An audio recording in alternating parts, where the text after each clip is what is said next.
ব্রিগেডে নরেন্দ্র মোদীর সভা। তার আগে শনিবার তৃণমূল বিজেপি সংঘর্ষে রণক্ষেত্র গিরিশ পার্ক।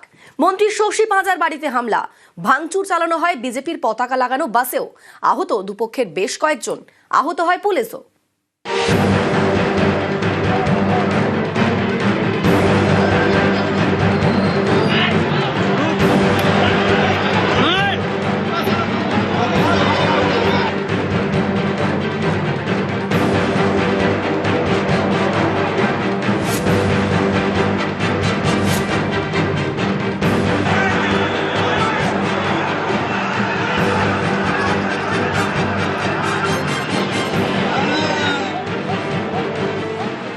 শনিবার দুপুর গিরিশ পার্কে ধুন্ধুমার,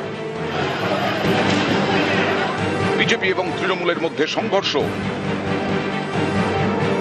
রাজ্যের নারী ও শিশু কল্যাণ মন্ত্রী শশী পাঁজার বাড়িতে হামলা।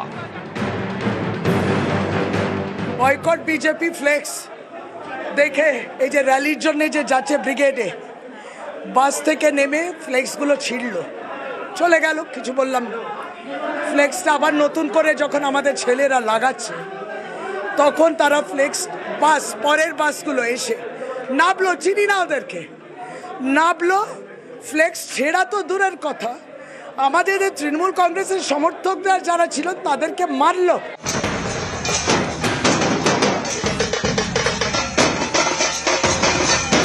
শনিবার ব্রিগেডে নরেন্দ্র মোদীর সভা, নানা জায়গা থেকে বিজেপির মিছিল ব্রিগেডমুখী। তেমনি শ্যামবাজারের দিক থেকে বিজেপি সমর্থকদের নিয়ে যাচ্ছিল বাস। গিরিশ পার্কে পৌঁছতেই হাওয়া গরম। তৃণমূলের অভিযোগ, বাস থেকে নেমে ফ্লেক্স ছিঁড়ে দেন বিজেপি কর্মী সমর্থকরা। সেখান থেকে গন্ডগোলের সূত্রপাত, শুরু হয় তুমুল ইট বৃষ্টি। গিরিশ পার্কে মন্ত্রী শশী পাঁজার বাড়ি, তার বাড়িতে হামলা চালানোর অভিযোগ বিজেপির বিরুদ্ধে। মন্ত্রীর বাড়ির দরজায় লাঠি।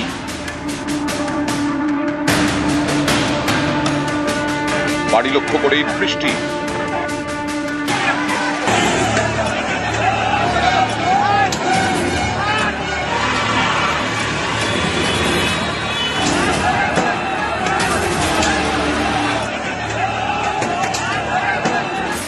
ভেঙে দেওয়া হয় জানলার কাঁচ। যে বাড়িতে ইট ছোড়া হয়েছে বলে বাড়ির যে বাইরের যে কাঁচ জানলা সম্পূর্ণভাবে ভেঙে গেছে। দেখতে পাচ্ছ যে বড় বড় যে পাথরের যে টুকরো, ইটের যে টুকরো, তা এখনো পর্যন্ত ঘরের মধ্যে বিভিন্ন জায়গাতে তা এখনো পর্যন্ত পড়ে রয়েছে বলে তারা অভিযোগ করছেন। বিজেপি সমর্থকদের বাসে ভাঙচুর চালানো হয়। অভিযোগের আঙুল তৃণমূলের দিকে। তৃণমূলের লোকরা মারছিল, ইট রানিং অবস্থায় গাড়ি যাচ্ছিল আমাদের। এই দেখুন বাসে বাসে বাসে আমরা শুয়ে পড়তে বাধ্য হয়েছি লাস্টে। সংঘর্ষের মাঝে পড়ে আহত হন উত্তর কলকাতা জেলা বিজেপি সভাপতি তমগ্ন ঘোষ। তাকে নিয়ে যাওয়া হয় স্থানীয় নার্সিংহোমে। মন্ত্রী শশী পাঁজার অভিযোগ, বিজেপি কর্মী সমর্থকদের ছোড়া ইটে তিনি আহত। ফ্লেক্স ছেঁড়া তো দূরের কথা, আমাদের তৃণমূল কংগ্রেসের সমর্থকরা যারা ছিল তাদেরকে মারলো। আমরা তখন প্রতিবাদ করলাম, তারা মারলো, সাংঘাতিকভাবে মারলো। তাদেরকে আমি নার্সিংহোমে পাঠিয়েছি। তারপরে আমরা রাস্তায় দাঁড়িয়ে গেলাম এবং তারপরে ঘাত প্রতিঘাত। ওরা বাসে এনেছে ইট, বোতল, বোম, লাঠি, সোটা কি নেই, এরা গুন্ডা। যেইভাবে তারা অ্যাটাক করলো এই বাড়ি, মানে পরপর অ্যাটাক করছে। পুলিশ কেউ অ্যাটাক, একটা নয় দুটো নয়, মোহর বাস থেকে गुंडारा नेमे अटैक करेছে, আমাকে ইনজার করেছে উইথ এটা ইট সে। আরে ये गुंडा नहीं, ये खूनी है। এরপর ফোন আসতে শুরু করলো যে গিরিশ পার্কে আমাদের সব বাস আটকে দেওয়া হচ্ছে, ওখানে ইট বৃষ্টি চলছে, ঘিরে ধরে হামলা চলছে। ঘটনাস্থলে যেতে আমি গাড়ি থেকে নামতেই আমাদের দিকে একদম ঘিরে ইট বৃষ্টি এবং বোতল বৃষ্টি শুরু হলো। পুলিশ পালিয়ে গেল। এই পুলিশ বিজেপির দেখলে অ্যারেস্ট করার জন্য পাগল হয়ে যায়। আজকে যখন তৃণমূল হামলা চালালো তারা সব পালিয়ে গেল। যারা হামলা করলো আমাদের ওপর, যারা ওখানে হামলা করলো, তারা ইট বোতল নিয়ে কি করে এলো ওখানে, যদি পূর্ব পরিকল্পিত না হয়। তৃণমূল বিজেপি সংঘর্ষ, আহত হন দুপক্ষের বেশ কয়েকজন। মানে বাড়ির ভেতর থেকে পাথর ছোড়া হচ্ছে, আমাদের কর্মীরা যাচ্ছে, টেনে টেনে মারা হচ্ছে। এটা কি অসভ্যতা? একজন মন্ত্রী হয়ে উনি এই করছেন, প্রশ্রয় দিচ্ছেন। আমাদের রাজ্যের শাসন ব্যবস্থা কোথায় গেছে? টার্গেট ছিল হচ্ছে শশী পাজা, তার সাথে শশী পাজাকে সাপোর্টিং এর জন্য আমাদের 19 নম্বরের কাউন্সিলর শিখা ম্যাডাম ছিল। ফট করে দেখি এলোপাতারি পাথর ছুটতে আরম্ভ করলো থান ইটগুলোকে। ওনাকে বাঁচাতে গিয়ে ডাইরেক্ট এখানে মারলো, এখানে মারলো, এখানে মারলো। পরিস্থিতি নিয়ন্ত্রণে আনতে গিয়ে আহত হন বউবাজার থানার ওসি সহ বেশ কয়েকজন পুলিশ কর্মী। তো ওখানে ছিলাম, তো ঝামেলা হচ্ছিল, তার মধ্যে ছড়াছড়ি করে। নিউজ 18 বাংলা। গিরিশ পার্কে তৃণমূল বিজেপির সংঘর্ষ, মন্ত্রী শশী পাঁজার বাড়িতে হামলা ভাঙচুর, আর এ নিয়ে রাজনীতির হাওয়া গরম।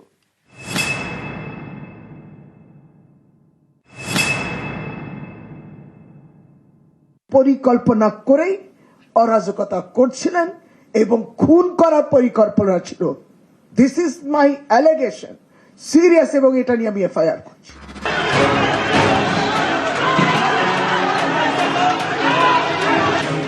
তৃণমূল বিজেপির সংঘর্ষ, গিরিশ পার্কে তুলকালাম, রাজ্যের মন্ত্রী শশী পাঁজার বাড়িতে হামলা।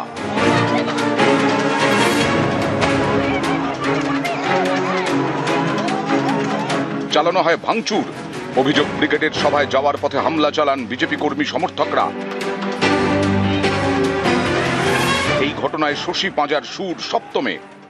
পরিকল্পনা করেই অরাজকতা করছিলেন এবং খুন করার পরিকল্পনা ছিল, এবং এটা নিয়ে আমি এফআইআর করছি। একজন মহিলা মন্ত্রী, তার বাড়ির উপরে, অজিত পাঁজার বাড়ির উপরে, মমতা বন্দ্যোপাধ্যায়ের মহিলা মন্ত্রীর উপরে আপনি আক্রমণ করলেন। নারী বিদ্বেষের কথা পরিষ্কার বোঝা যায়। ওরা বাসে এনেছে ইট, বোতল, বোম, লাঠি, সোটা কি নেই, এরা গুন্ডা। আমি বলবো গুন্ডাও নয়, দে মার্ডারার্স। এরপরে যেভাবে তারা অ্যাটাক করলো এই বাড়ি, মানে পরপর অ্যাটাক করছে, তারপর আর পুলিশ আর সামলাতে পারে, পুলিশ কেউ অ্যাটাক, আর এরা যাচ্ছে ব্রিগেডে, লাঠি সোটা বোম, গুন্ডা, মার্ডারার, আর এরা বাংলা দখল করবে। একটা নয়, দুটো নয়, মুহুর বাস থেকে গুন্ডারা নেমে অ্যাটাক করেছে, আমাকে ইনজয় করেছে, ইট সে মারা হ্যায়। আরে ये গুন্ডা নেই, ये খুনি হ্যায়। মন্ত্রী শশী পাঁজার বাড়িতে হামলা, এ নিয়ে রাজনৈতিক চাপানুতোর তুঙ্গে। প্রতিটা হিসেব বুঝে বুঝে নেওয়া হবে। এই যে যা যা হুমকি আজকে প্রধানমন্ত্রী দিলেন, আর হুমকির একটা হাতে গরম নিদর্শন আমরা রাস্তার ওপর আমরা দেখতে পেলাম গিরিশ পার্কে, যেখানে আমার মাননীয় মন্ত্রী সহকর্মী শ্রীমতী শশী পাঁজার বাড়িতে একটা ভ্যান্ডালিজম চালালো বিজেপি কর্মীরা। যখন জানতে পারে যে এটা মন্ত্রী শশী পাঁজার বাড়ি লক্ষ্য করে ঢিল ছোড়েন মন্ত্রী, তখন বাড়ি আক্রমণ করা হয়, ঢিলে, বোতলে, কাঁচের টুকরোয় বাড়ি ভরিয়ে দেওয়া হয়। মানে স্বাধীনতার পর ভারতবর্ষের এমনকি কোনো অঙ্গরাজ্যের মন্ত্রী বাড়ি এইভাবে আক্রমণ করা হচ্ছে, আমরা এর কোনো প্রাক নজির খুঁজে পাইনি। চারিদিকে কাউন্সিলর জড়ো হয়ে ইট ছুঁড়বেন, আর সেই ইট পুড়িয়ে বাঁচার জন্য কেউ ইট ছুঁড়বে না? এত জায়গা দিয়ে ব্রিগেডের গাড়ি আসছে, এত গাড়ি ভাঙচুর করুন, শান্তি হয়নি? সেন্ট্রাল এভিনিউর ওপরে পুলিশ আক্রান্ত কি প্রমাণ করবেন? পুলিশ তো হামটি ডামটি রেস্টুরেন্টে বসে কফি খাচ্ছে। আজকে আমরা যা আইনগত ব্যবস্থা নেব, কিন্তু খুব একটা বেশি আমাদের প্রত্যাশা নেই। নিউজ 18 বাংলা। শশী পাঁজার বাড়িতে হামলার নিন্দায় অভিষেক, এটাই বিজেপির সংস্কৃতি। উস্কানিমূলক রাজনীতির ধারা বাংলায় আমদানি করতে চায় বিজেপি। বাংলার শান্তি নষ্ট করে ভয়ের পরিবেশ তৈরি করতে চায়। এই অপরাধের কোনো ক্ষমা নেই। এক্স পোস্টে তোপ তৃণমূলের সর্বভারতীয় সাধারণ সম্পাদকের।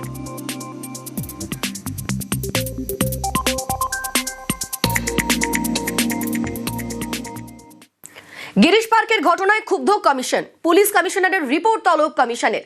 কেন কেন্দ্রীয় বাহিনীকে ব্যবহার করা হয়নি, পুলিশ কমিশনারের কাছে জানতে চাইল কমিশন।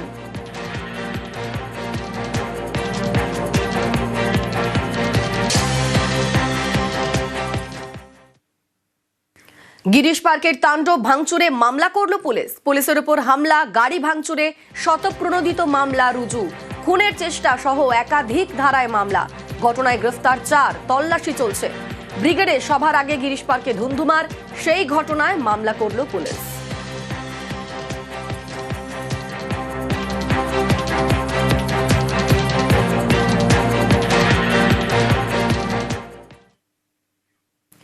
শশী পাঁজার বাড়িতে হামলা ইতিমধ্যেই চিহ্নিত বেশ কয়েকজন বিজেপি কর্মী। গতকালকে শশী পাঁজার বাড়িতে হামলা হয় এবং তাতে ইতিমধ্যেই চিহ্নিত বেশ কয়েকজন বিজেপি কর্মী।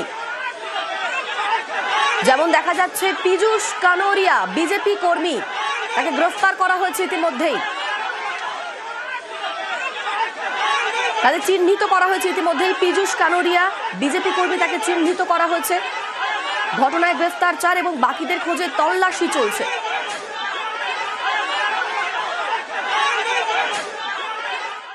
পশ্চিম এশিয়ায় যুদ্ধের জের প্রভাব পড়েছে দেশে এবং গ্যাসের সংকট তার আজ পৌঁছেছে কলকাতা ময়দানেও। গ্যাসের আকালে চিন্তায় বিভিন্ন ক্লাবের ক্যান্টিন মালিকরা। গ্যাস না পাওয়া গেলে খেলোয়াড়রা খাবেন কি?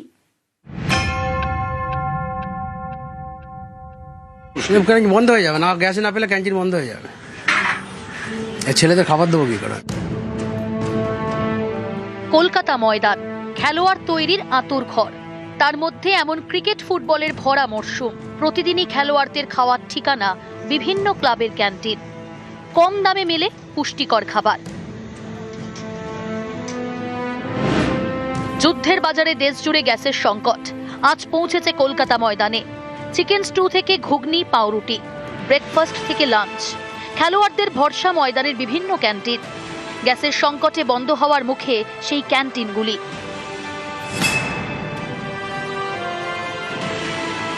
তালতলা একতা ক্লাব, সেখানকার ক্যান্টিন শুধু খেলোয়াড় নয়, সাধারণ মানুষেরও পছন্দের। গ্যাস আকালে বন্ধের মুখে সেই ক্যান্টিনই। আমার 1.5 দিনে একটা লাগে। এটা তো কমার্শিয়াল। কত দিয়ে কিনতে হয়? 1800 টাকা কিনছিলাম, 1900 টাকা, এখন 4000 টাকা বলছে। কত? 4000 টাকা একটা সিলিন্ডার। নাহলে তো ক্যান্টিন চালানো মুশকিল। ক্যান্টিন বন্ধ হয়ে যাবে না, গ্যাস না পেলে ক্যান্টিন বন্ধ হয়ে যাবে। ছেলেদের খাবার দেবো কি করে? আমাদের কয়লা বন্ধ করে দিয়েছে, কয়লা চলছিল, বন্ধ হয়ে গেছে। ময়দানে কয়লা চালানো যায় না।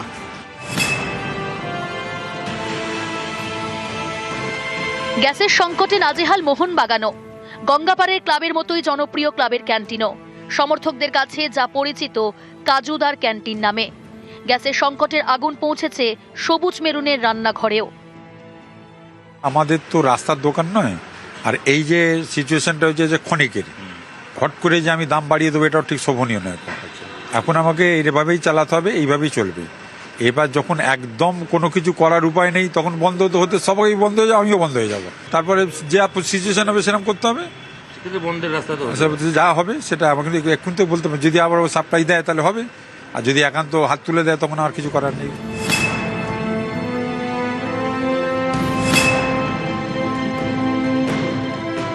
এখন ক্রিকেটের ভরা মরশুম। ময়দানে চলছে সিএবের বিভিন্ন টুর্নামেন্ট। খেলোয়াড়দের প্রতিদিনের ব্রেকফাস্ট, লাঞ্চ। চরম ব্যস্ততা সিএবি ক্যান্টিনে। এবার গ্যাস না পাওয়া গেলে কি হবে? এর আগে কোনোদিন এই জিনিসটা আপাতত হয়নি যে গ্যাস হয়তো 2-1 দিন দেরিতে দিয়েছে কি 200-100 টাকা বেশি নিয়েছে, সেটা কম্প্রোমাইজ করা গেছে, কিন্তু এই জিনিসটা হয়নি। বেশি পয়সা দিলেও এখন আমরা মোটামুটি গ্যাস পাচ্ছি না। আমার কাছে যা ছিল জোর হয়তো সোমবার কি মঙ্গলবার অবধি টেনে টুনে চালাতে পারবো, বাকি সিলিন্ডার সব খালি। প্লেয়ারদের খাবারের জায়গায় আমরা কোনোভাবেই কোনো কম্প্রোমাইজ করতে পারি না। তো at the end of the match একটা ছেলে সকাল 4টের সময় বাড়ি থেকে বেরোয়, সকাল 8টার মধ্যে মাঠে এসে পৌঁছায়। সকালবেলার একটা মিনিমাম ব্রেকফাস্ট, সেটা নয় কেক বিস্কিটে কলাতে চলে যায়, কিন্তু দুপুরবেলার লাঞ্চটা তো সেখানে আমাদের খাবার তো দিতেই হবে। ক্যান্টিনগুলো যদি পয়সা বেশিও চায়, সিএবির কর্মকর্তারা কোনোভাবে ব্যবস্থা করে তারা করবে। কিন্তু বক্তব্য হচ্ছে ক্যান্টিনের গ্যাসের এমন একটা প্রবলেম হয়েছে যে পরিস্থিতির জন্য ক্যান্টিনগুলোই অলমোস্ট ওয়াইন্ড আপ হওয়ার মুখে। গ্যাস সংকটে সমস্যায় ময়দানে সেন্ট্রাল এক্সাইজ ক্লাবও। সব মাঠে এখন খেলা চলছে, আমাদের অনেক টাফ হয়ে গেছে বিজনেসটা করার জন্য। আমরা অনেক চেষ্টা করছি, যেখানে থেকে আনার প্রাইসও হাই হয়ে যাচ্ছে, সব ব্ল্যাকে কিনতে হচ্ছে, ওতেও মাল পাওয়া যাচ্ছে না।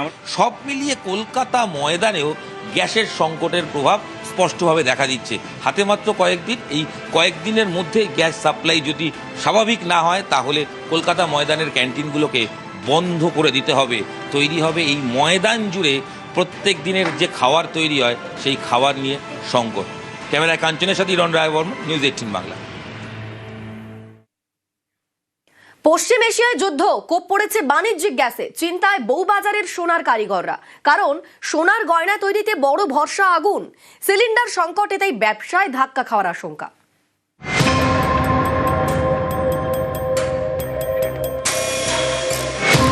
বউবাজার, এখানে একের পর এক গয়না তৈরির কারখানা। বাণিজ্যিক গ্যাসের আকালে এখানকার কারিগররা এখন চিন্তায়, কারণ সিলিন্ডার না পেলে আগুন জ্বলবে না, আগুন না জ্বললে গয়না তৈরি হবে না। আর দেখুন, এই ছোট ছোট ট্যাঙ্কিগুলো দিয়ে আজকে আমরা কাজ করে থাকি এবং এই ধরনের ট্যাঙ্কিগুলো আমরা নিচ্ছিলাম ৪৫ টাকা, ৫০ টাকা। সেই ট্যাঙ্কিগুলো এখন আমাদের ৮০ টাকা, ১০০ টাকা পর্যন্ত আমাদেরকে ডিমান্ড করছে। এই অবস্থা যদি হয় আগামী দিনে আরো কি হবে জানি না। তাই আমাদের কাছে এটাই আতঙ্ক মনে হচ্ছে যে এই গ্যাসটা যদি আমরা কালকে না পাই, কালকে আমাদের এই কাজটা আমাদের বন্ধ হয়ে যাবে। সোনা গলানোর কাজ হোক বা গয়নার নানা ডিজাইন, এই সব কাজের জন্য দরকার আগুন। একটা সময় কাঠকয়লা, মোমের আগুনে গয়না তৈরি করতেন কারিগররা। সময় বদলেছে, এখন ভরসা গ্যাস। জ্বালানির জ্বালায় কোপ পড়েছে বাণিজ্যিক সিলিন্ডারে, এতেই বিপত্তি। কারিগরদের আশঙ্কা, এভাবে চললে ব্যবসায় ছাপ পড়বে না তো? পুরো গ্যাসের উপর সব নির্ভরশীল, আমাদের কয়লাতে কাজ চলবে না। এখনকার যারা নতুন জেনারেশন কারিগররা আসে তারা সেই আর অভ্যেসে নেই। বোম বন্ধ হয়ে গেছে বলে মোমের কাজটা অ্যাভেলেবেল নেই। মানে যেই কাজটা আমাদের ১ ঘন্টায় হতো সেই কাজটা এখন ৮ ঘন্টায় লাগবে, ঝাপ প্রায় বন্ধ হয়ে যাবে। মধ্যপ্রাচ্যের যুদ্ধের প্রভাব সরাসরি এসে পড়ছে এই সোনার দোকানের কারিগরদের উপর, আর তাই বিপাকে স্বর্ণশিল্পীরা। ক্যামেরায় পিন্টু সরকারের সঙ্গে বিশ্বজিৎ সাহা, নিউজ 18 বাংলা। রান্নার গ্যাসের আকালে বাড়ছে ক্ষোভ। সিসি ক্যামেরায় ধরা পড়ল সেই ক্ষোভের ছবি। বীরভূমের শিউড়ির ছবি দেখাবো। রাগে গ্যাস সংকটের নোটিশ ছিঁড়ে দেন গ্রাহক। সুপ্রতিম রয়েছেন সঙ্গে। সুপ্রতিম, কি ঘটনা? দেখো, যে ঘটনা, যে ছবি সিসিটিভির প্রকাশ্যে এসছে, এটা হচ্ছে শিউরি রবীন্দ্রপল্লীর একটি গ্যাস কোম্পানির অফিসের ছবি। এবং গতকাল সেটার জন্য সেখানে রাস্তা অবরোধ হয় এবং গ্যাসের অফিসে বিক্ষোভ হয়। এবং সেখানে স্থানীয়দের যারা গ্রাহক, তাদের দাবি ছিল যে গ্যাস সংক্রান্ত কোনো নোটিশ কিন্তু গ্যাস কোম্পানির অফিস দেয়নি, যে তারা কম ডেলিভারি পাচ্ছেন বা কম লোডিং পাচ্ছেন। কিন্তু সকালবেলাতেই সেই ছবির যখন সামনে এলো, যে একজন গ্রাহক কিন্তু প্রথমে সেই নোটিশ দেখতে পান এবং যাতে সেখানে বিক্ষোভ হয়, রাস্তা অবরোধ হয়, সেই কারণে কিন্তু সেই নোটিশ তিনি ছিঁড়ে ফেলেন এবং সেটা কিন্তু সিসিটিভি ক্যামেরায় দেখা গেছে। এবং এরপরে কিন্তু পুলিশ রীতিমতো সেই ওই যে ব্যক্তি তার খোঁজ শুরু করেছেন যে কেন তিনি নোটিশ ছিলেন। তবে গ্যাস কোম্পানির তরফে জানানো হয়েছে নোটিশ প্রত্যেক দিনই দেওয়া হয়। সুপ্রতিম, নোটিশটা কোথায় লাগানো ছিল? দেখো, এই নোটিশ লাগানো ছিল রবীন্দ্রপল্লীর একটি গ্যাস কোম্পানির অফিস। সেখানে কিন্তু অফিসের বাইরেই এই নোটিশটি লাগানো ছিল এবং যেখানে বলা হয়েছিল যে গ্যাসের লোডিং কম আসার জন্য ধীরে ধীরে গ্যাস দেওয়া হবে গ্রাহকদের, অর্থাৎ মানুষদেরকে ধৈর্য ধরতে বলা হয়েছে। কিন্তু সেক্ষেত্রে একজন গ্রাহককে কিন্তু সকালবেলাতে এই নোটিশ দিয়ে, সে গ্রাহক নাকি কোনো ব্যক্তি সেটাও কোনো পুলিশ খোঁজ চালাচ্ছে, সে কিন্তু গিয়ে ওই নোটিশ ছিঁড়ে যায়। এবং এই নোটিশ ছেড়ার ব্যাপার পূর্ব পরিকল্পিত কিনা এবং যার কারণে সেখানে রাস্তা অবরোধ করা হবে বা গ্যাস কোম্পানির অফিসে বিক্ষোভ দেখানো হবে, এমনটাই কিন্তু পুলিশ মনে করছে এবং পুলিশ এই ব্যক্তির খোঁজও শুরু করেছে। ধন্যবাদ সুপ্রতিম।